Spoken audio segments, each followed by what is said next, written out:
दोस्तों, स्वागत है आपका अपने YouTube चैनल दीक्षित की दुनिया वन में। तो आज मैं आपको शिव महापुराण की गणेश भगवान जी की लीला का वर्णन करती हूँ। गणेश भगवान जी के जन्म कैसे हुआ? शिव महापुराण के अनुसार गणेश उत्पत्ति की कथा का विस्तार से वर्णन करूँगी। कथा को पूरा जरूर सुनिएगा।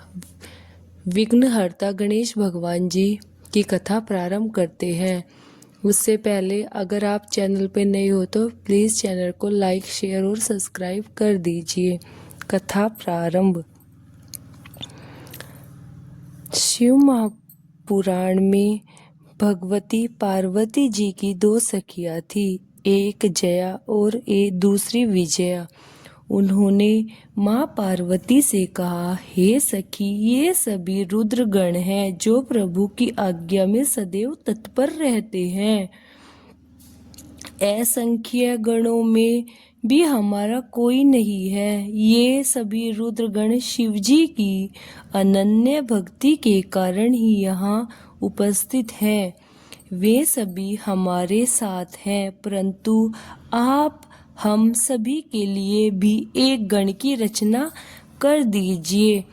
तब माता पार्वती ने सखियों की बातें सुनकर मन ही मन विचार करने लगी। एक दिन की बात है, माता पार्वती स्नान गृह में थी। तब भगवान शिव अपनी प्राण प्रिय माता पार्वती से मिलने गए। उस समय माता पार्वती स्नान कर रही थी।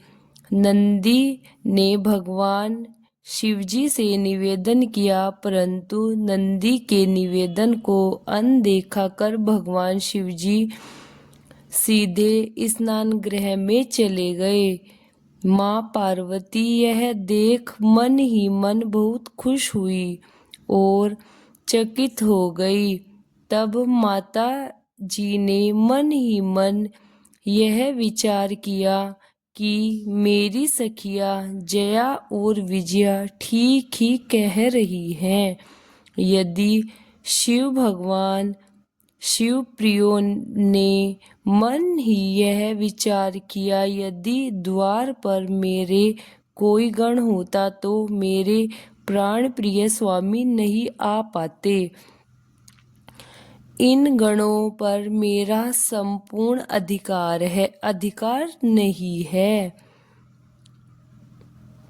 इस प्रकार विचार कर मन में अपने उबटन के मैल से एक चैतन्य बालक का निर्माण माता पार्वती करती है। वह शुभ लक्षणों से युक्त होता है।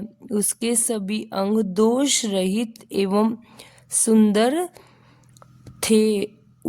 उसका वह शरीर गौरवर्ण, सुंदर, विशाल और अतुल्य पराक्रम से संपन्न था। माता पार्वती ने अपनी मंत्र शक्ति से उसमें प्राण डाले और आशीर्वाद दिया और कहा, आज से तुम मेरे पुत्र हो। तुम्हारे सिवा दूसरा मेरा प्रिय कोई भी नहीं होगा।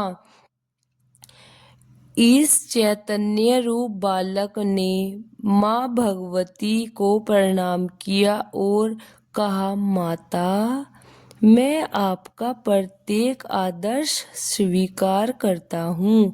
आप आज्ञा दें, मैं सदैव आपकी आज्ञा का पालन करूँगा। देवी पार्वती ने कहा, तू मेरे प्रिय पुत्र हो। एक दिन माता ने पुत्र से कहा, अत्तरपुर में किसी को मत आने देना, इसका ख्याल रखना। इसके बाद माँ भगवती अपनी सखियों के साथ स्नान करने के लिए अंदर चली गई। कुछ समय पश्चात भगवान शिव आए और माँ पार्वती से मिलने की इच्छा प्रकट की। अंदर जाने लगे, परंतु दंडधारी गजानंद ने कहा, माता मेरी स्नान कर रही है। उनकी आज्ञा के बिना कोई भी अंदर नहीं प्रवेश कर सकता। मैं यहाँ माता का द्वार रक्षक बनकर बैठा हूँ। तब भगवान शिव माता के प्रिय पुत्र से सर्वथा अनजान थे। वे उस हठी बालक पर क्रोधित हो गए और अपने गणों को आज्ञा दी और युद्ध शुरू हो गया। परंतु माता पार्वती के सर्वगुण बलशाली पुत्र से कौन जीत सकता था? वे तो सर्वव्यापी हैं। भगवान शिव शंभु का क्रोध और भी बढ़ता ही जा रहा था। इससे क्रोधित होकर भगवान शिव शंभु के अपना त्रिशूल फेंक दिया, जिससे मां के प्रिय गजानंद पुत्र का सिर कटकर दूर गिर गया। पुत्र का सिर कटते ही मां भगवती को जब यह पता चला तो माता क्रोधित हो गई और उन्होंने सहस्त्रों रौद्र शक्तियों को उत्पन्न कर दिया। सर्वत्र हाहाकार मच गया। देवता, ऋषि, मुनि, समस्त सृष्टि उस समय पर भयभीत हो गई थी।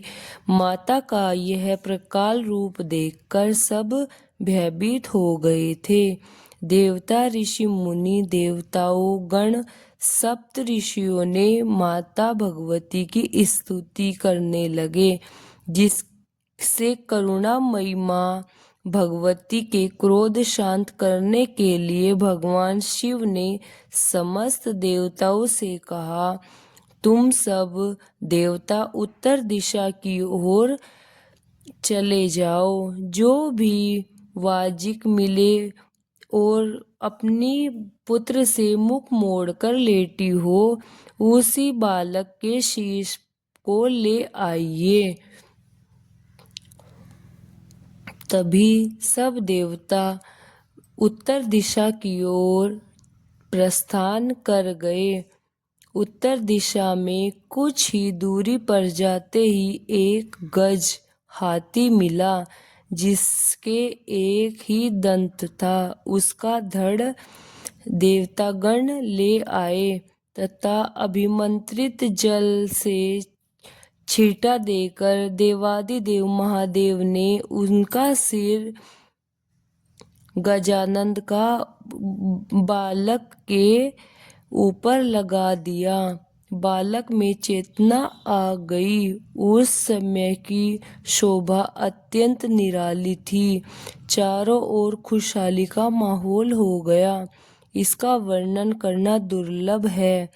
तभी सभी देवताओं ने प्रसन्न मन से भगवान श्री गणेश जी को आशीर्वाद प्रदान किया और अपनी अपनी शक्तियां भी प्रदान की। अपने अपने स्थान पर सभी आशीर्वाद देकर चले गए। भगवान शिवजी ने प्रथम पूज्य होने का वरदान गणेश भगवान जी को दिया और कहा, इस समस्त संसार में तुम गणेश जी के नाम से विख्यात होंगे। कोई भी धर्म कर्म, कोई भी शुभ कार्य, सबसे पहले शुभ कार्य में तुम्हारी ही पूजा की जाएगी। इस तुम्हारी पूजा के बिना सभी शुभ कार्य कोई भी संपन्न नहीं हो पाएगा। तुम्हारी पूजा के उपरांत ही अन्य देवी देवताओं की पूजा मानी जाएगी। तब से श्री गणेश भगवान जी को प्रथम पूजनीय देवता माने जाने लगा। बोलिए गणपति भगवान जी की जय। बोले शिव शंकर शिव शंभुनाथ की जय। माता पार्वती की जय। समस्त देवी देवताओं की जय। दोस्तों, आपको यह कथा कैसी लगी आप कमेंट में ज़रूर बताइएगा, और अगली कथा में किस प्रकार की दूँ आप ये भी बताइएगा, और चैनल को सब्सक्राइब करना ना भूलें। Thank you.